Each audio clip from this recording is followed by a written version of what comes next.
இந்த விழாவை சிறப்பித்துக் கொண்டிருக்கின்ற என் அன்பு சகோதரர், என்றும் என்னை இந்த திரையுலகத்தில் உயிர் கொடுத்த விஜயகாந்த் அவர்களின் மனைவியார் பிரேமலதா விஜயகாந்த் அவர்களே, இனிய சகோதரர் சுதீஷ் அவர்களே, பத்திரிகை சகோதரி, ஊடக நண்பர்களே, அன்பு சகோதரர் விஜயகாந்த் மற்றும் என்னுடைய ரசிக பெருமக்களே, தொண்டர்களே, தோழர்களே, சிறப்பு அழைப்பாளர்களே, உங்கள் அனைவருக்கும் என் முதற்கு நன்றி கலந்த வணக்கத்தை தெரிவித்துக் கொள்கின்றேன். கடைசியாக பேச வந்தாலே எல்லாத்தையும் பேசிடுவாங்க. கையில் பேப்பர் வச்சிருக்கிறது எதுக்குன்னா அதை பார்த்து பேசுறதுக்கு இல்லை. அது யார் யார் பேரெலாம் நம்ம பொன்ராமன் நானும் எல்லார் பேரையும் சொல்லலான் இருந்தோம். ஆனால் கவிஞராக ஒருவர் ஆர்ட் டைரக்டர் ரூபத்தில் அனைத்தையும் பேசிவிட்டார் என்ற காரணத்தினால் அதை பற்றியெல்லாம் பேச வேண்டாம் என்று நினைக்கின்றோம். நீங்கள் கூட இந்த படத்தில் முதல்ல நான் இந்த விழாவில் நிற்கிறேன்னா, இது ஒரு கொம்புசிவி திரைப்படத்தின் ப்ரீ ரிலீஸ் விழாவை நான் எடுத்துக்கிறேன். இது உணர்வுபூர்வமான ஒரு விழா என்று தான் நான் சொல்ல வேண்டும். இந்த மேடம் நிற்கும் போதே ஐ பிகம் வெரி நாஸ்டாலஜிக். நான் விஜயகாந்த் சாரை திங்க் பண்ணாமல் இருக்கவே முடியாது. திங்க் பண்ண ஆரம்பிச்சேன்னா என் கண்ணீரில் நீர் வடியதான் செய்யும். ஏன்னா அதை மட்டும் நான் சொல்ல ஆரம்பிக்கிறேன். ஏன்னா ஒன்றே இந்த பாசம் என்பது திருமதி பிரேமலதா விஜயகாந்த் சொல்லும்போது நட்பை பற்றி சொன்னாங்க. இந்த படத்தில் நடிக்கிறதுக்கு பொன்ராம் ஒரு மிகப்பெரிய காரணமாக இருந்தாலும், சண்முக பாண்டி இந்த படத்தில் இருக்காருன்னு சொன்ன உடனே ஐ set I am doing this film, கண்டிப்பாக நான் ஒரு பண்ணுவேன் அப்படின்னு சொன்னேன். ஏன்னா வாழ்க்கை பயணத்தில், அந்த கலை உலக பயணத்தில் நான் முக்கியமான காலகட்டத்தில், ஏன்னா பலரும் சொல்ல மாட்டாங்க, ஆனால் நான் சொல்லியே தீர்வேன், சொல்லிக்கிட்டே இருப்பேன். அதை ரொம்ப கஷ்டப்பட்டு இருந்த ஒரு சூழலில் விஜயகாந்தோட மேக்கப் மேன் ராஜு புலனசாலையில் ஒரு வில்லன் தேடிட்டு இருக்காங்க. அப்போ ராஜு நேராக போய் விஜயகாந்த் சார்ட்ட சொல்லி, இந்த தயாரிப்பாளர் வாட்ட சாட்டமாக இருக்காரு, போட்டு மிதிக்கிறதுக்கு நல்லா இருப்பார்னு போய் சொல்லியிருப்பார்னு நினைக்கிறேன். உடனே என்னை கொண்டு போய் விஜயகாந்த் சார் முன்னாடி ராஜபாதா சீட்டில் நிறுத்துனாங்க. அவர் என்ன பார்த்தாரு, நீங்கள் ராவுத்தரை பார்த்துட்டு செல்வமணியை பார்த்துருக்கனாரு. செல்வமணி தான் இருந்தாங்க. விஜயகாந்த் சார் என்னை பார்க்கும்போதே முடிவு பண்ணிட்டாரு, சரி சரத்குமார் நடிக்கணும்னு நினச்சிட்டாரு நினைக்கிறேன். நான் போய் செல்வமணியை பார்க்கும்போது போய் நின்ன, இந்த வில்லன் வேஷன் பண்ணணும் அப்படின்னாங்க. கண்டிப்பாக சார் எந்த வேஷம் அதை பண்ணுறதுக்கு தான் வந்திருக்கேன்னு சொல்லி நின்னேன். அப்போ ஏதோ பேசிக்கிட்டாங்க, உங்களை பேசிக்கிட்டாங்க. இவர் மீசை இல்லாமல் இருந்தால் எப்படி இருப்பாருன்னு காதில் விழுந்துச்சு. ஒரு 5 நிமிஷத்தை வந்துடுறேன் போனேன். பக்கத்தில் ரோஹிணி லாட்ஜ் இருந்துச்சு, அங்கே ஒரு பார்பர் ஷாப் இருந்துச்சு பக்கத்துலேயே. மீசையை வலிச்சுட்டு போயிட்டு நான் இப்படி தான் சார் இருப்பேன் அப்படின்னு. அன்று துவங்கியது தான் இந்த பயணம். மறக்க முடியாத நிகழ்வு அது. அந்த படம் முடிஞ்ச உடனே, புலனசாரி படம் முடிஞ்ச உடனே விஜயகாந்த் சார் சொன்ன முதல் வார்த்தை, விஜயகாந்த் சாரை பற்றி பேச்சு நான் பாண்டியனுக்கு வந்தே ஆகணும். அவர் இந்த படத்தை பார்த்தோன்னே எந்த ஒரு கதாநாயகம் சொல்லாத வார்த்தையை சொன்னவர் தான் விஜயகாந்த். அதனால தான் இன்றைக்கும் இதயத்தில் ஆழமாக இருக்கார். இந்த படத்தை பார்த்துட்டு அவர் சொன்னார், சரத் உங்களுக்கு தான் அந்த படத்தில் பெரிய பேருனர். ஒரு கதாநாயகன் ஒரு வில்லனை பார்த்து இந்த படத்தில் முதலாக அதிகமான பேர் புகழ் வரும்னா அது உங்களுக்கு தான். எனக்கு என்ன சார் சொல்கிறீங்க, அவ்வளோ பிரமாதமாக இருக்குது சார் அப்படின்னு சொன்னார். அதே மாதிரி அந்த ஸ்டண்ட் காட்சியை நடிக்கும் போதும் எனக்கு அடிபட்டுச்சு கிளைமேக்ஸில். அப்போ அடிபட்ட பிறகு நான் வச்ச டூப்புக்கு வச்சு மேனேஜ் பண்ணிடலான்னு பண்ண, இல்லை சரத்து குணமாய் வந்துட்டுன்னு சொன்னார். Same thing continue with captain Prabhakar. கழுத்து அடிபட்டு 6 மாத காலம் நான் ஹாஸ்பிட்டலில் இருந்தேன். இடுப்பில் இருந்து ஒரு எலும்பு எடுத்து வச்சு கழுத்தில் வச்சு 2 பிளேட் வச்சு 4 ஸ்க்ரூ வச்சு டைட் பண்ணாங்க கழுத்தை. ஐ last my right vocal cord because I could not speak. பேசாமல் இருந்தேன் 6 மாதம். அப்போ தான் கேப்டன் பிரபாகர் முடிய வேண்டிய காலகட்டத்தில் ஏற்கனவே கொஞ்சம் நடிச்சிட்டேன். நான் அந்த ஃபைட் சீன் ஒன்று முடியணும் எனக்கு. அப்போ விஜயகாந்த் சார் நினச்சிருந்தாங்கன்னா கூட ஜஸ்ட் கேமியோ ரோல் தான் பண்ணேன். ஏன்னா புலன சார் இருந்தனால நான் அந்த படத்தை நடிக்கணும்னு சொன்னார். அந்த கேமியோ ரோலை எடுத்துட்டு வேற யாரும் போட்டு படத்தை முடிச்சிருக்கலாம். அங்கே தான் அந்த great personality Vijayakanth still it's ஆணித்தரமாக அடிச்சிருச்சு நெஞ்சில். அவர் என்ன சொன்னார், சரத் குணமாய் வரட்டுங்க, படம் 6 மாதம் ஆனால் வரல, அப்போ தான் நான் எடுத்து முடிச்சிருவேன் அப்படின்னார். No other hero would have said that. That is the bond I have with Vijayakanth sir. அது ஒரு ஆழமாக என் மனசில் பதிஞ்சதெல்லாம் ரொம்ப ஆழமாக இருக்கு எனக்கு. அதுக்கப்புறம் தொடர்ந்து அவரோட பயணித்தது, வே ஹி அடாப்ட்ஸ் ஹிம்செல்ஃப், அவருடைய குணம், இதெல்லாம் சொல்லிக்கிட்டே போகலாம். எல்லாரும் சொல்லிட்டாங்க, சொல்லாதவங்க கூட சொல்லிட்டாங்க. நான் வேறு எதுவும் பேசலை.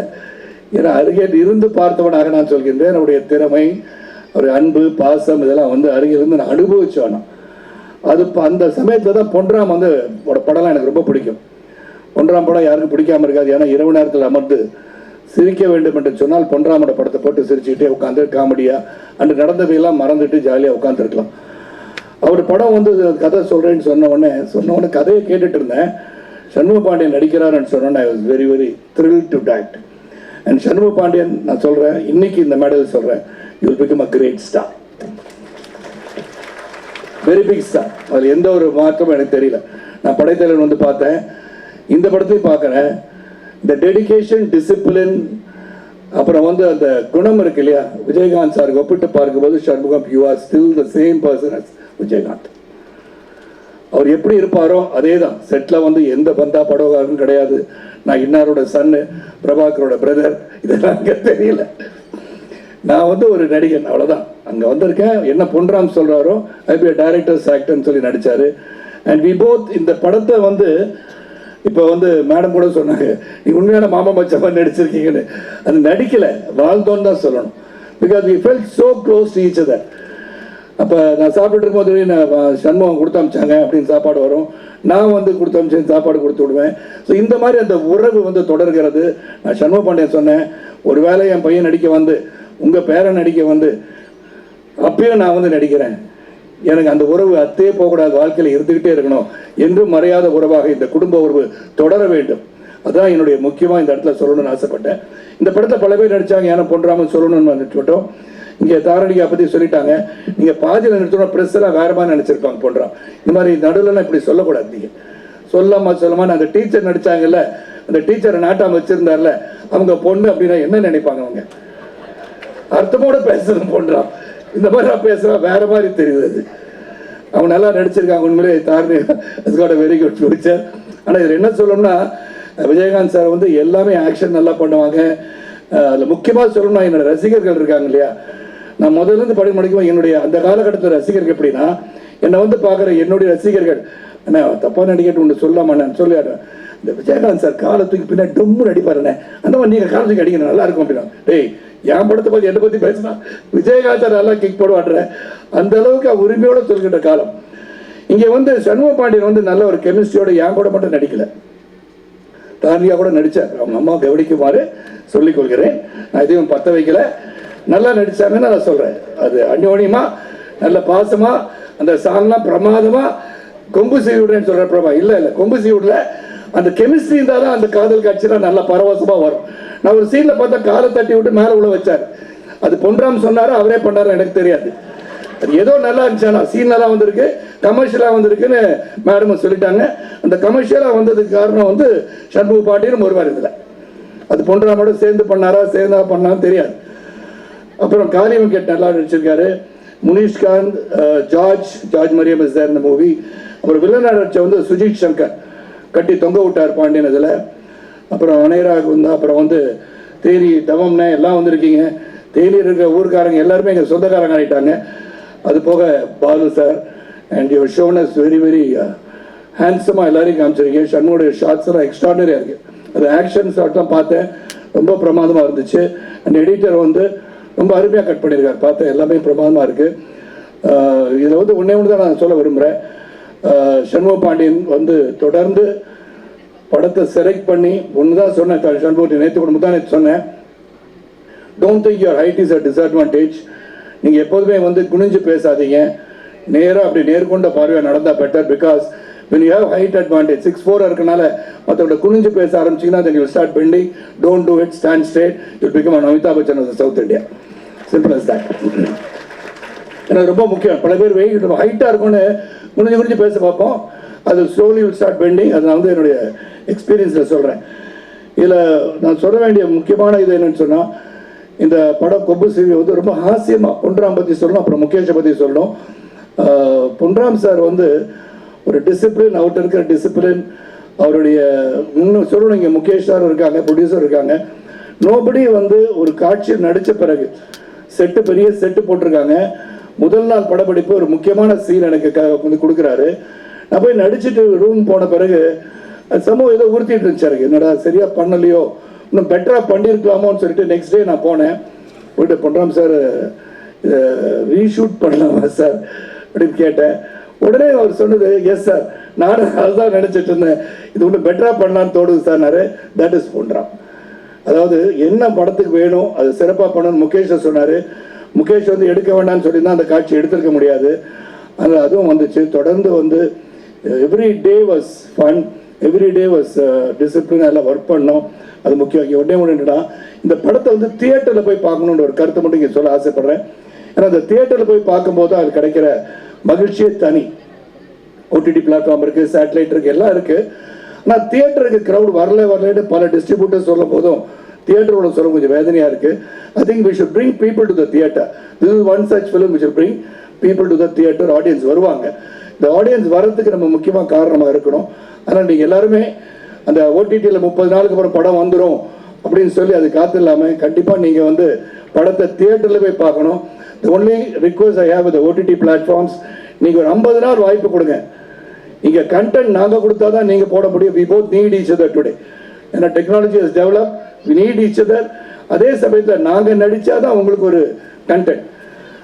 நீங்கள் வாங்கினா தான் இது வந்து ரிலீஸ் பண்ண முடியும், எல்லாம் எங்களுக்கு தெரியுது. ஆனால் நீங்கள் ஒரு 50 days டைம் கொடுத்து தியேட்டருக்கு வர வைக்கிறது, ஆடியன்ஸை வர வைக்க முடிஞ்சா, that is the greatest thing that can happen to this industry.